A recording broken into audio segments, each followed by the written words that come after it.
जो कोई भी तुम्हारे समान अडिग विश्वास लेकर मेरे मंदिर की यात्रा करेगा, मेरे उस भक्त को मैं कलयुग के प्रभाव से मुक्त करूंगी और उसकी सभी मनोकामनाएं पूर्ण करूंगी। और भैरव भूल हो जाने पर प्रायश्चित मुक्ति के द्वार खोल देता है। इसीलिए तुम्हारे दर्शन के बाद ही मेरे वैष्णो धाम की यात्रा को पूर्ण माना जाएगा, मेरे वैष्णो धाम की यात्रा को पूर्ण माना जाएगा। किंतु यदि कोई भक्त शारीरिक रूप से स्वस्थ नहीं है और भैरव धाम अथवा मेरे मंदिर चढ़कर नहीं पहुंच सकता, तो यदि वो यहाँ पहुंच भी जाए जहाँ मेरे पद चिन्ह हैं, तो भी मेरे आशीर्वाद का पूर्ण भागी बनेगा। माता, आप निश्चिंत होकर तपस्या कीजिए। मैं भैरव को आपके निकट नहीं पहुंचने दूंगा, उसे तो मैं रोक कर रखूंगा। धन्यवाद श्री राम भक्त हनुमान जी, किंतु ऐसा तभी तक संभव है जब तक उसका विनाश काल नहीं आ जाता। जैसे ही वो आगे बढ़ सकेगा, समझ जाइएगा कि उसका अंत काल आ गया है।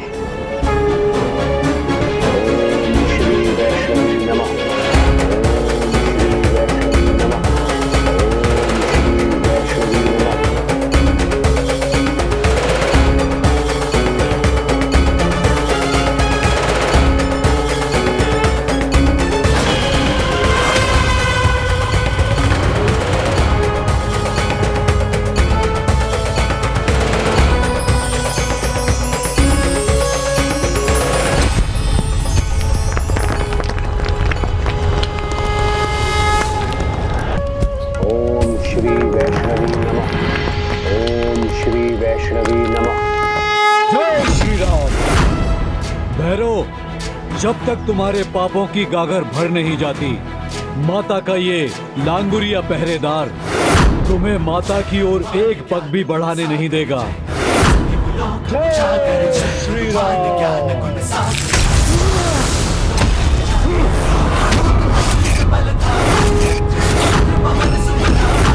और फिर भैरव ने जितनी भी बार जिस भी पद से त्रिकुट पर्वत पर चढ़ने का प्रयास किया, सदा हनुमान जी को सामने पाया और ये भैरव स्वीकार न कर सका और उसने महाबली हनुमान जी के साथ घमासान युद्ध आरंभ कर दिया। वही भक्त श्रीधर अपनी ध्यान समाधि में लीन थे और माता वैष्णो देवी घोर तपस्या में। ऐसा 9 माह तक चलता रहा।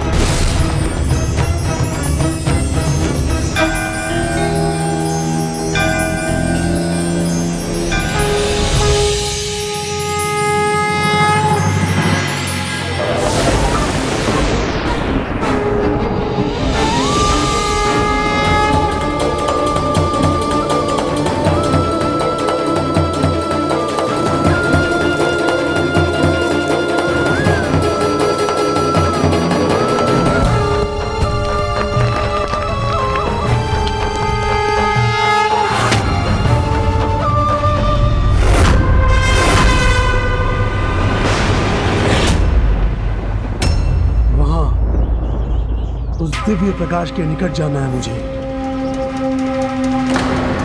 जय श्री राम।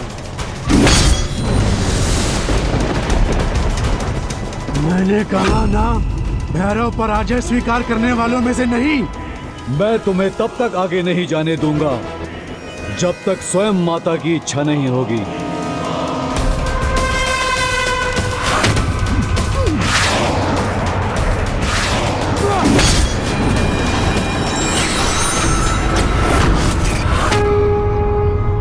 जो करता है अपनी इच्छा से करता है।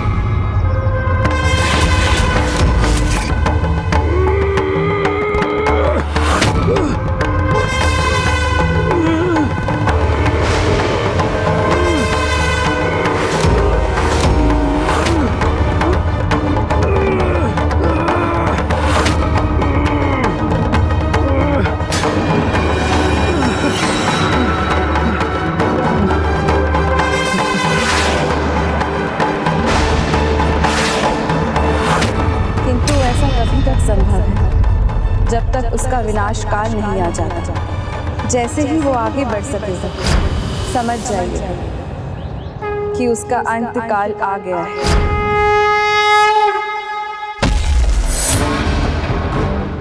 शक्ति पाएगा भैरव, सर्वशक्तिशाली बन जाएगा भैरव।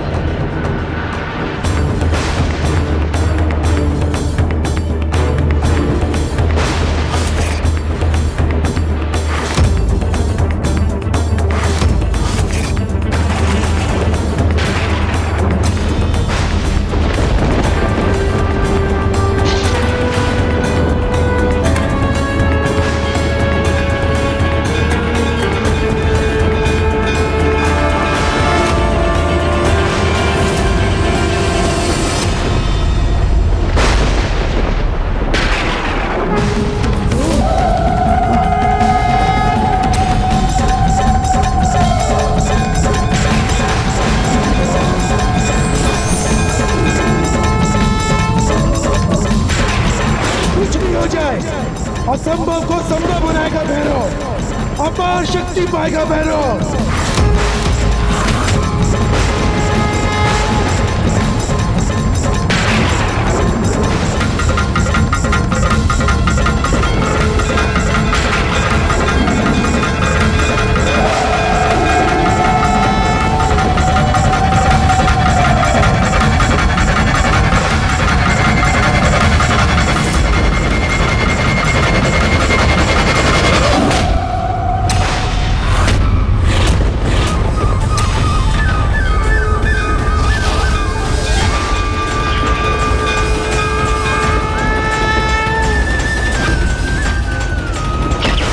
श्री राम।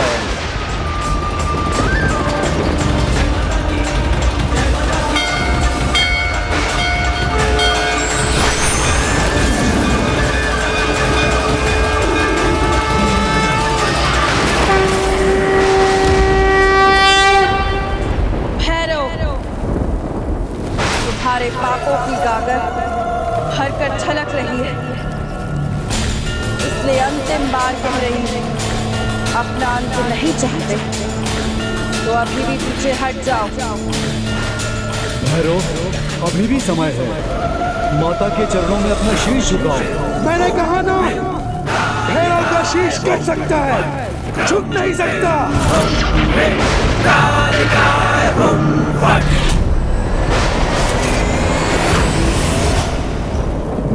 साधक भैरव साधना पूर्ण करेगा, तुम्हारी शक्ति पाकर सर्वशक्तिशाली बनेगा।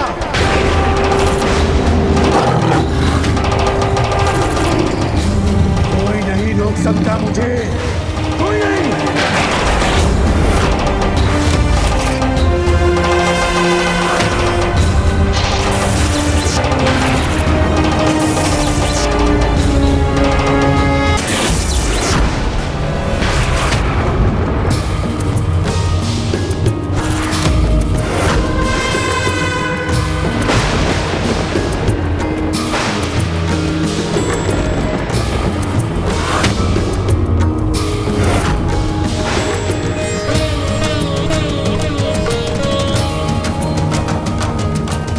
मिल रहे हैं, स्वामी की तपस्या संपन्न होने ही वाली है। मैं भी जाकर सभी को सूचित करता हूँ।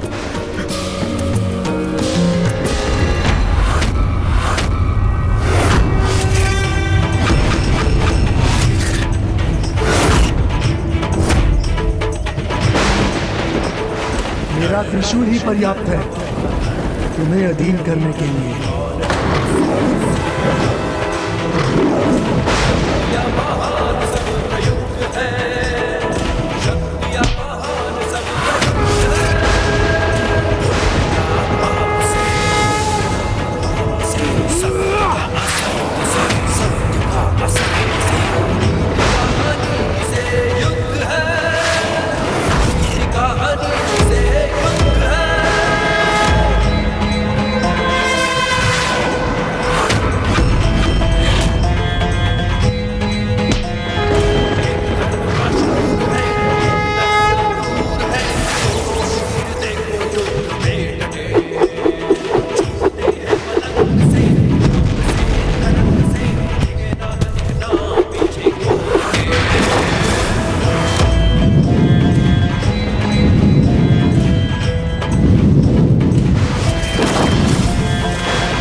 मेरा वध नहीं हो सकता।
अब कहाँ जाएंगी माता? उस भक्त के निकट जिसने सदा निष्ठा से माता की पूजा आराधना की है, या उसके पास जिसने अभी अपने अंतिम समय में माता के वास्तविक स्वरूप को पहचाना है?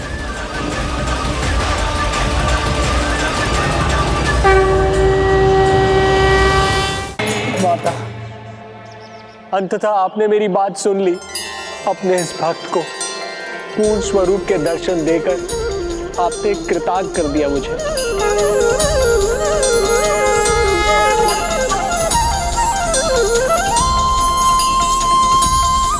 माँ, समय रहते अपने अहंकार को त्याग देता, अपने विवेक को जागृत करता, अपना शीश आपके आगे झुका लेता, तो मेरा शीश कटता नहीं। सत्य तो ये है माँ, मेरी मृत्यु का मुझे कोई दुख, कोई शोक नहीं, अपितु मुझे तो अपार सुख का अनुभव हो रहा है कि मुझे आपके हाथों से मृत्यु प्राप्त हुई। माँ, मेरे पापों का प्रायश्चित हो गया, मैं धन्य हो गया। माँ, दुख है तो बस इस बात का कि सदा संसार मुझे पापी अधर्मी के नाम से जानेगा। सब मुझे आपके शत्रु के रूप में पहचानेंगे, मुझे मेरी दुष्टता, मेरी मूर्खता से पहचानेंगे। अपने इस मूर्ख पुत्र को क्षमा कर दीजिए। तुम्हें नहीं, तुम्हारे अहंकार भरे शीश को खंडित किया है मैंने, तुम्हारे पाप का अंत किया है। किंतु तुमने मुझे माँ पुकार कर स्वयं को मेरी क्षमा का और मेरे आशीर्वाद का पात्र बना लिया है और अपने ऊपर हुए कलयुग के प्रभाव को मिटा दिया है। इसलिए मैं तुम्हें क्षमा करती हूँ।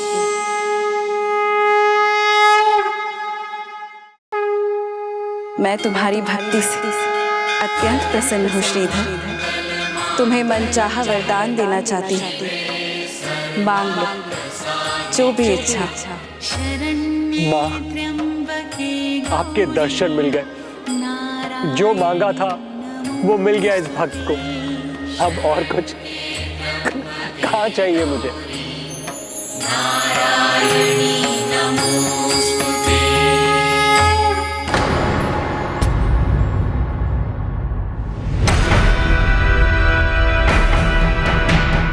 यदि आज भी श्रीधर ने माता से कुछ नहीं मांगा तो माता का आविर्भाव कैसे होगा?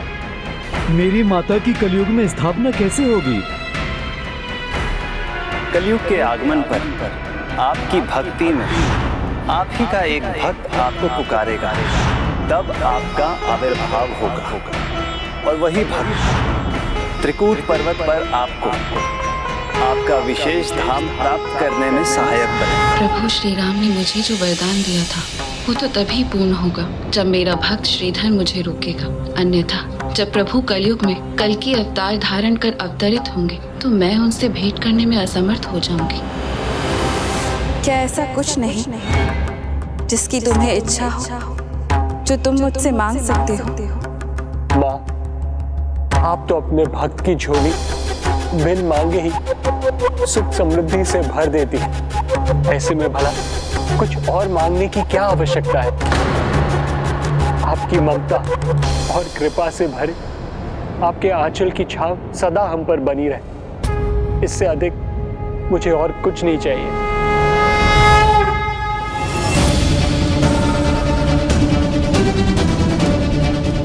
तथास्तु, उचित है। अब मुझे जाना चाहिए।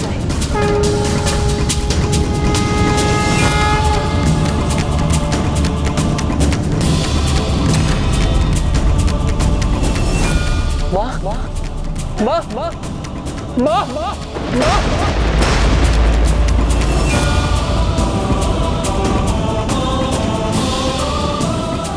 माँ, क्या आप सदा के लिए यहाँ रुकने की कृपा नहीं कर सकती? आप मुझे मनचाहा वरदान देना चाहती हैं ना, तो मुझे ये वरदान दीजिए कि आपकी छत्र छाया सदा हम पर बनी रहे। कलयुग में सुपथ से भटकने वाली अनेकों संतान होंगी आपकी। उन सभी को आपकी कृपा, दया और ममता की आवश्यकता होगी। आपसे प्रेरणा पाकर ही वो पुनः उचित पद पर चल सकेंगे। माँ, आपने मुझे वरदान दिया था, मेरे कारण आपके मंदिर की स्थापना होगी। तो माँ, अपने इस भक्त को दिए वरदान को सत्य कीजिए। यहाँ स्थापित होकर कलयुग में अपने भक्तों का उद्धार कीजिए माता रानी। ऐसे भक्त और ऐसे पुत्र को भला कौन माँ छोड़ के जाएगी? मैं भी नहीं चाहती। आज भगवान ने नहीं, एक भक्त और उसकी भक्ति ने भगवान को आधार दिया है। 9 माह की मेरी तपस्या में तुम्हारे तप में मुझे स्थान दिया। पुत्र श्रीधर, आने वाले समय में मैं यही त्रिकुट पर्वत पर वास करूंगी। मेरे स्वयंभू स्वरूप की स्थापना होगी। वही मेरा मंदिर, मेरा दरबार कहलाए। वही मेरा मंदिर, मेरा दरबार कहलाए।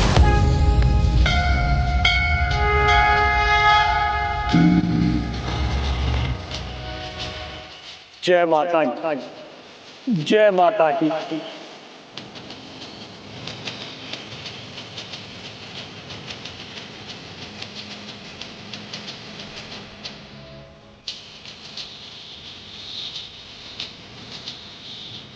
और भैरव अंत समय में अपने अहम वृत्ति, अपने विकार का त्याग किया और अपने ऊपर छाए कलयुग के प्रपंच की कालीमा को मिटा दिया।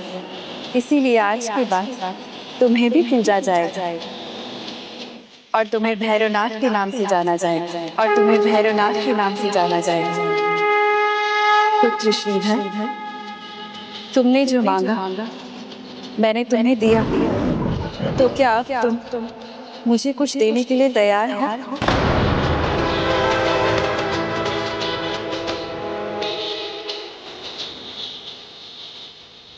माता रानी, मैं अपने प्रेम और भक्ति के सिवा और क्या दे सकता हूँ आपको? मैं तुमसे इतना ही चाहती हूँ श्रीधर। क्या तुम मेरे मंदिर की देखरेख कर सकोगे? उसका ध्यान रखोगे?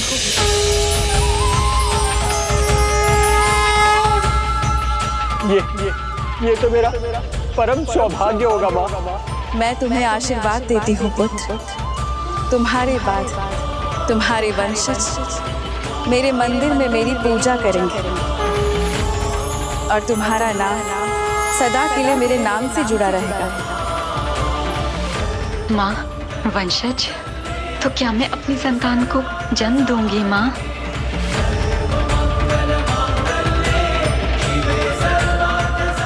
तुम भक्ति के प्रत्येक पग पर श्रीधर के साथ रही, इसलिए मैं तुम्हें एक तेजस्वी संतान का वरदान देती हूँ।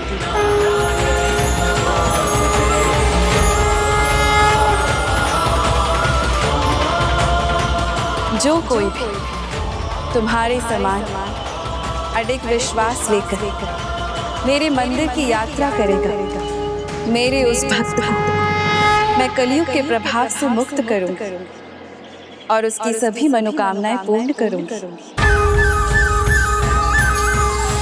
और भैरव भूल हो जाने पर प्रायश्चित मुक्ति के द्वार खोल देता है।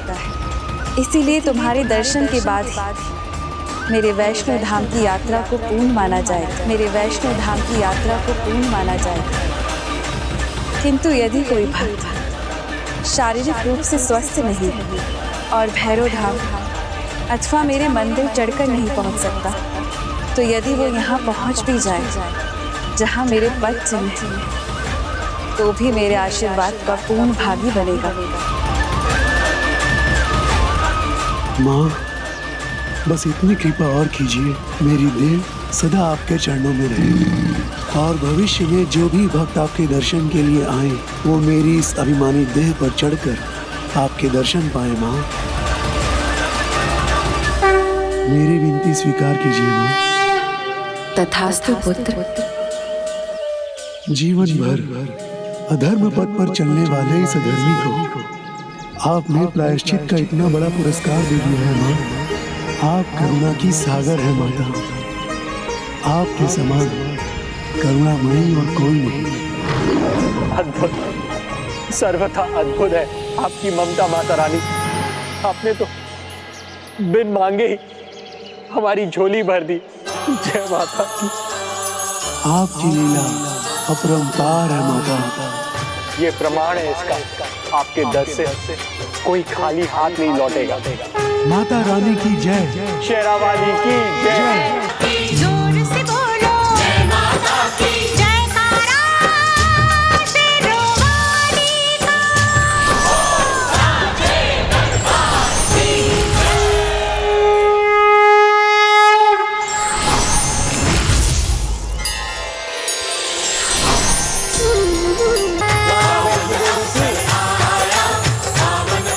स्वागत है माता।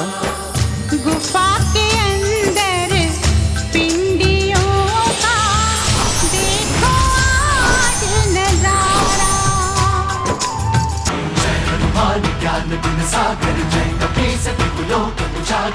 माता का पहरेदार लांगुरिया। संकट मोचन महाबली प्रभु श्री राम के परम भक्त श्री हनुमान जी, हमारा प्रणाम स्वीकार कीजिए। प्रणाम।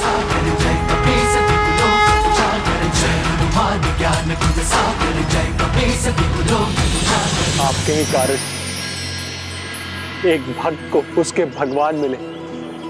आपने तो हमें ही नहीं, हमारे पूरे कुल को तार दिया।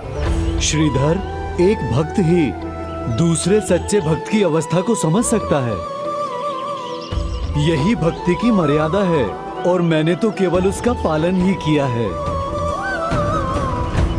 आओ श्रीधर, अब तुम भी वो कर्तव्य निभाओ।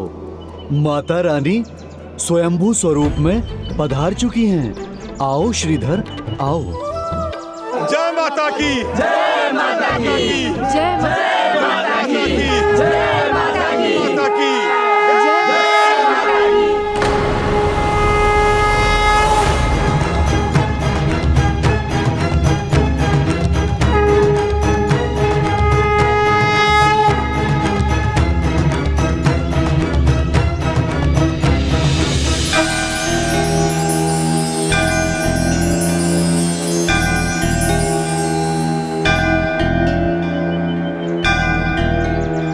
श्रीधर, तुम्हारी भक्ति ने इस मंदिर की स्थापना की है।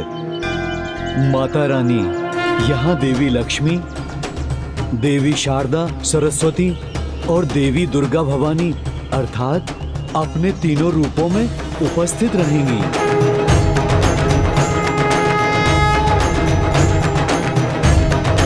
बोलो शेरावाली माता की सदा ही जय। बोलो शेरावाली माता की सदा ही जय।